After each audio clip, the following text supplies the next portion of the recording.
Hi, Virgo. Two completely different things are detonating in your life at the exact same moment, aren't they? Serious money landing, and someone who's been ignoring you suddenly can't stop looking.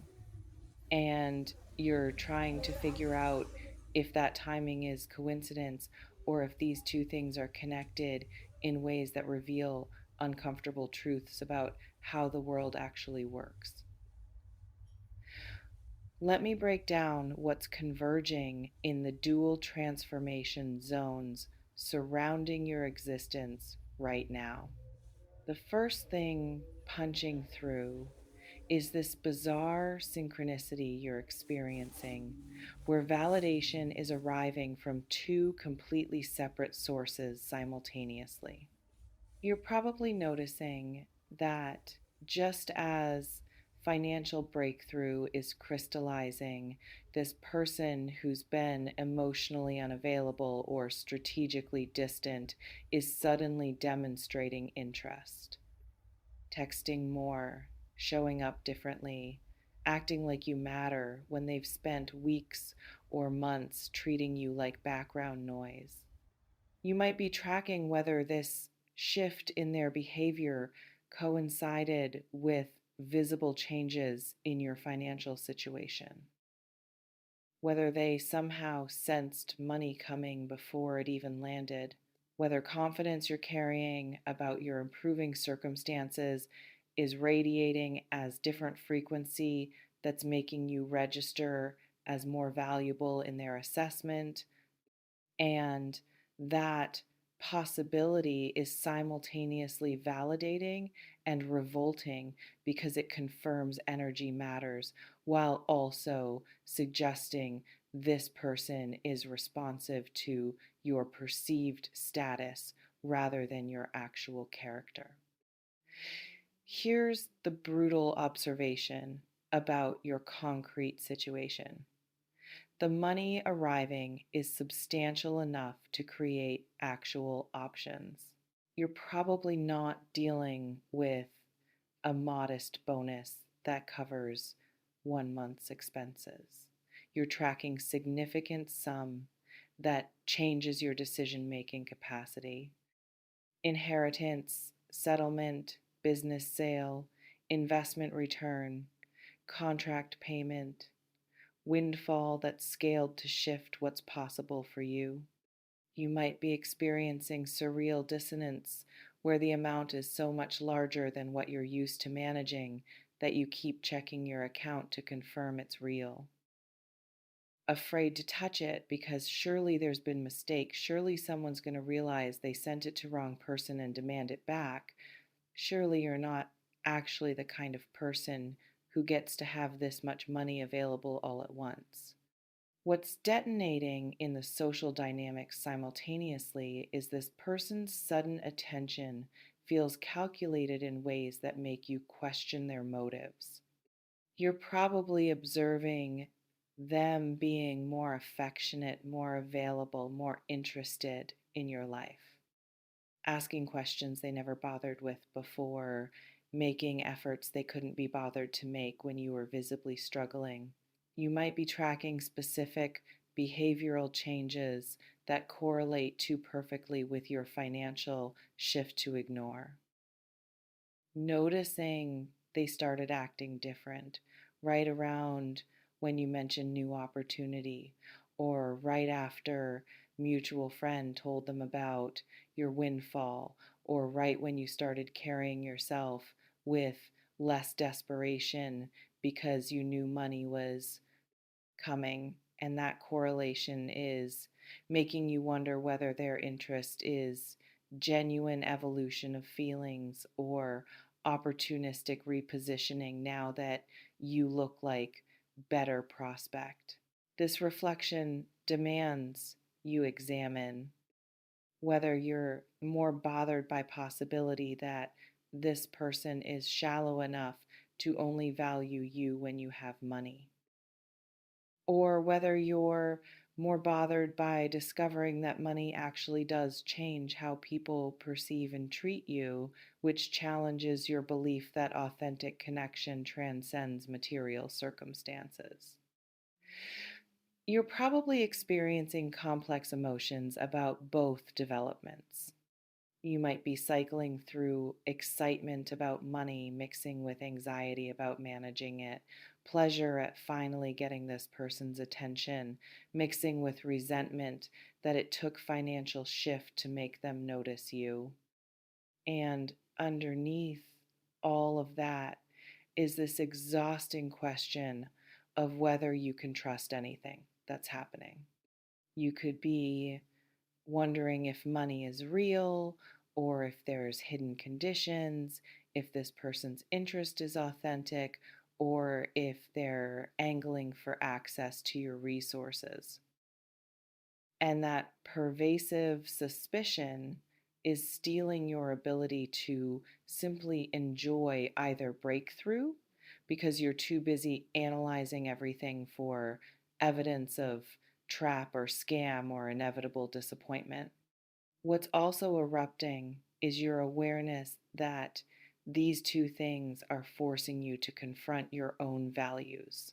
You're probably grappling with what it means about you if you accept attention from someone who ignored you when you were broke. Wondering if taking them back makes you pathetic or makes you pragmatic. Questioning whether you're allowed to enjoy their pursuit even though timing is suspect. You might be recognizing that money is revealing people's true priorities is less than has hone. Zero hash is greater than showing you who values you for you versus who values you for what you can provide or what association with you signals about their own status. And having that clarity is useful information, even though acquiring it through watching someone's behavior shift based on your bank account feels degrading. What's particularly complex about what I'm witnessing is you're dealing with power dynamics inverting. You're probably noticing that when you were broke and pursuing this person, they had all the power, could ignore your messages, be vaguely unavailable, make you compete for scraps of attention. But now that you have money and they're pursuing you, the power has shifted. You might be experiencing this person being more accommodating, more eager to please, more worried about losing your interest. And while part of you enjoys the reversal, another part recognizes that relationships built on power imbalances rather than genuine mutual regard are fundamentally unstable because power can shift again and take the relationship with it. You're probably observing specific ways the money is changing how this person treats you. You might be noticing they're suddenly down to do activities they used to claim were too expensive, suddenly interested in your business ideas they used to dismiss, suddenly supportive of dreams they used to call unrealistic, and watching them revise their assessment of you and your potential based purely on your changed financial circumstances is teaching you exactly how conditional their regard has always been. You could be realizing that everything you thought was personal rejection is less than has hone. Zero hash is greater than them being too busy, them not being ready for relationship, them needing space, was actually just them not seeing you as valuable enough to prioritize. And now that your perceived value has increased through money, suddenly all those obstacles have evaporated. What's threading through the financial transformation is the money itself requires decisions you're not prepared to make. You're probably facing choices about what to do with significant sum, pay off debt, invest, save, spend on things you've been denying yourself. And every option feels simultaneously right and terrifying because you've never had enough money for choices to actually matter before. You might be paralyzed between competing impulses, wanting to be responsible and lock it away safely, wanting to finally enjoy your life and spend on experiences or possessions, wanting to help family members who are struggling, wanting to invest it to create more wealth, and having to choose between all these legitimate needs with awareness that wrong choice could cost you this opportunity is creating decision fatigue before you've even started. This reflection demands you examine whether your relationship to money is so traumatized by scarcity that you can't receive abundance without immediately catastrophizing about losing it, and whether that fear is going to prevent you from using money to actually improve your life because you're too busy protecting it from imaginary threats. You're probably noticing people besides this one person are also treating you differently. You might be experiencing shift in how you're perceived, generally more respect in professional contexts, more interest from potential romantic partners, more social invitations is less than #0, 5 hashes greater than, as if having money makes you more worthy of people's time and attention across the board. You could be recognizing this uncomfortable truth that visibility and value are assigned partly based on financial status, that the same person who's ignored now suddenly sees you when you have resources, and extrapolating that to realize this isn't unique phenomenon with this one person, but rather a reflection of how most people unconsciously or consciously calibrate who deserves their attention. What's also combusting is question of whether to tell this person you know their interest correlates with your money. You're probably debating whether to confront them about timing to directly address that they're only showing up now that you're doing better financially, or whether to just accept their attention without interrogating their motives too deeply. You might be weighing satisfaction of calling them out versus risk that confrontation ends relationship you actually want despite its problematic foundation. And making that choice requires you to get honest about whether you're pursuing them because you genuinely want them or because you want validation of being chosen by someone who rejected you, which are very different motivations with very different implications for relationship health. The wealth arrival patterns suggest this money is coming from source that feels somewhat unexpected. You're probably not receiving salary increase you've been working toward for years. You're getting money from direction you weren't actively focused on. Inheritance from relative you weren't close to, settlement from old legal matter, return on investment you'd written off, payment for work you did long ago and forgot about. You might be experiencing this as universe correcting for years of struggle, as karma or fate or divine timing finally delivering compensation you're owed. And that narrative helps you feel deserving of money, even though part of you still can't quite believe anyone gets windfalls without some cosmic catch that's going to reveal itself later. What's significant is your approaching decision about whether to upgrade your lifestyle immediately. You're probably tempted to finally get nicer apartment, better car, clothes that aren't worn out, to stop denying yourself small pleasures you've been rationing for years.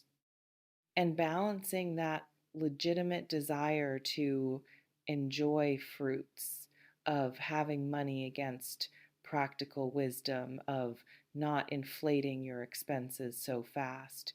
You create new financial pressure is tension you're navigating. You might be hearing conflicting advice. Financial experts telling you to invest it all and live like you're still broke. Friends encouraging you to finally treat yourself because you've earned it. Family members requesting loans because you can afford to help now, and sorting through whose guidance actually serves your well being versus whose agenda they're pushing is requiring discernment you haven't had to develop before. This reflection demands you examine what enjoying your money looks like in ways that actually increase your quality of life versus what spending looks like that just temporarily relieves deprivation without creating lasting improvement. And whether you can tell the difference or whether you're going to learn through expensive mistakes. Um, you're probably experiencing this person's attention as both gratifying and infuriating. You might be enjoying finally being pursued, finally being prioritized, finally experiencing them making effort they claimed they couldn't make when you were the one chasing. But you're also angry that it took money to make them see you as worth that effort. You could be toggling between wanting to rub their face in how much they missed out on when they were ignoring you, and wanting to be gracious enough to accept their interest without making them grovel for dismissing you before, and deciding which approach serves your actual needs versus which just feeds your ego is requiring emotional maturity. You're building in real time. What I'm witnessing in the convergence patterns is these two developments are going to test each other. You're probably going to discover whether this person's interest survives if you don't share your money with them, whether their pursuit continues if you make clear your finances are yours to manage, or whether their attention evaporates the moment they realize access to you doesn't include access to your resources. You might be setting up scenarios to test their motives, mentioning expensive plans and watching if they expect you to pay, talking about investing your money and observing if they discourage it because they want you to spend on them instead, and using their responses as data about whether this relationship has any foundation beyond their opportunistic interest in your improved circumstances. The attention dynamic suggests this person is also showing different quality of interest. You're probably noticing they're not just showing up more, they're showing up better, being more thoughtful, more consistent, more explicitly affectionate or complimentary. You might be experiencing best version of them you've ever seen, which makes it even harder to write them off as shallow opportunist because they're actually being a good partner. Now, even if their motivation for being good partner is suspect, and determining whether you can accept good treatment even from questionable motives, or whether you need moral purity about why someone values you, is a philosophical question with no objectively correct answer. What's also heating up is how you're going to handle people asking you for money. You're probably already experiencing or anticipating requests from this person and from others, subtle hints about being short on rent, explicit requests for loans, pitches for you to invest in their business, and learning to say no without guilt to help strategically rather than enabling dependency, to distinguish between people who need temporary support and people who want permanent access to your resources is skill you're developing through necessity. You might be discovering that having money makes you responsible for managing other people's expectations and resentments. That saying no makes you selfish in eyes of people who felt entitled to your assistance. And protecting your financial boundaries is going to cost you some relationships with people who only valued you as potential ATM. This reflection demands you examine what you believe about your obligations to share wealth with people around you is less than has hone. Zero hash is greater than, and whether those beliefs are based on genuine values or on guilt and fear of being disliked, because sharing from guilt creates resentment, while sharing from genuine care creates connection. You're probably noticing the money is changing how you see this person. You might be experiencing shift from I need them to want me to do I actually want them? Where having financial security is creating emotional security that makes you less desperate for their validation. You could be recognizing that you were partly drawn to them because their indifference activated your need to prove yourself worthy. And now that you have external proof of value through money, their approval matters less, which ironically is making them chase harder because they're sensing the power shift and trying to reclaim position they're losing. What's critical is your approaching moment where you have to decide what you actually want. You're probably realizing you can't have both. You can't keep this person and maintain moral high ground about their shallow motives. And you can't reject them for being opportunistic while simultaneously enjoying the attention. You might need to choose either accept them with full awareness that their interest is partially financially motivated and decide that's an acceptable price for relationship you want, or reject them based on principle, even though that means being alone while holding judgment about their character. Neither choice is wrong, but pretending you can have it both ways, keeping them while resenting them, is going to make you miserable. The wealth integration patterns suggest you're going to need support managing this money. You're probably going to benefit from financial advisor, from accountant, from trusted friend who's good with money. People who can help you make strategic decisions instead of emotional ones, who can create structure that protects you from your own impulses and from other people's manipulations. You might resist getting help because it feels like admitting you can't handle it. But recognizing that wealthy people use advisors specifically because money is complex is maturity that will determine whether you build on this windfall or squander it.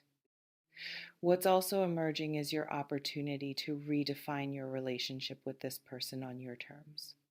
You're probably in position to set conditions now that you couldn't before, to require consistency, to demand explicit commitment, to refuse to accept vague, undefined relationship, because you're not desperate anymore. You might be testing whether their renewed interest can handle you having standards. whether they're willing to meet you at level of intentionality you deserve, or whether their pursuit was only sustainable as long as they maintained upper hand, and watching how they respond to you having boundaries and expectations is going to tell you everything you need to know about whether this can evolve into actual partnership or whether it's just power game you're both playing. This reflection demands you examine whether you're using your money as leverage in relationship or whether you're using your money created confidence to finally advocate for what you actually need. Because one is manipulation and other is healthy self respect. And the distinction matters for whether the relationship that develops is sustainable or toxic. Um, you're probably experiencing fear about both the money and the attention disappearing. You might be convinced that money is going to be taken back somehow, that this person is going to lose interest again once novelty of your improved status wears off. And that fear of loss is preventing you from fully enjoying either blessing. You could be holding both at arm's length psychologically, not spending money, not trusting person, not allowing yourself to settle into new reality because you're waiting for other shoe to drop, and recognizing that you're creating the instability you're afraid of by refusing to ground into what's actually happening is important awareness. What's pulsing through the dual transformation is you're being given rare opportunity to see how resources affect relationships in real time. You're probably getting crash course in understanding that security changes dating dynamics, that being financially stable makes you more selective, more confident, less willing to accept poor treatment. And watching this person respond to your changed energy is teaching you that attraction isn't just about chemistry or compatibility, but also about perceived value and power dynamics. You might be learning that people are attracted to confidence, to stability, to people who seem like they're winning, and that this reality doesn't make human connection meaningless, but it does make it more complex than romantic narratives about love conquering all suggest. So, as you navigate receiving significant money and receiving attention from someone who previously ignored you, stay conscious about what you're actually experiencing. You're probably tempted to connect these things causally to decide that money made this person interested. But maybe it's more complex. Maybe your energy shifted because you knew money was coming. Maybe you stopped chasing them because you had other things to focus on. Maybe they sensed your decreased availability and that's what activated their pursuit. Maybe money is correlation, not causation, or maybe it's direct cause, but either way, you're dealing with real person showing real interest and real money creating real options. Trust yourself to handle both developments. You're probably doubting your ability to manage significant sum, doubting your judgment about this person's motives, but you're more capable than you're giving yourself credit for. You can learn financial management. You can navigate complex relationship dynamics. You can make mistakes without being destroyed by them. And allowing yourself to be imperfect while figuring this out is self compassion that makes learning possible instead of paralyzing yourself with pressure to get everything right immediately. The money is real, the attention is real. What you do with both is your choice, and neither one has to define you. You can have money and stay grounded. You can accept this person's interest and maintain boundaries. You can enjoy both while staying alert to problems. And balancing those seeming contradictions is exactly the work. There's no perfect answer, just your best judgment applied to specific situation with specific person involving specific amount of money, creating specific options. Make choices that serve who you're becoming, not who you were when you were desperate. You're not that person anymore. The money changed things. Let it. And whether this person is responding to money or to your changed energy or to some mix of both, you get to decide if their response meets your standards or not. You have money now. You have options. You have power. Use it wisely, use it kindly, but use it. Don't waste this moment trying to pretend nothing's changed. Everything's changed. Let yourself change with it. The old rules don't apply anymore. Write new ones.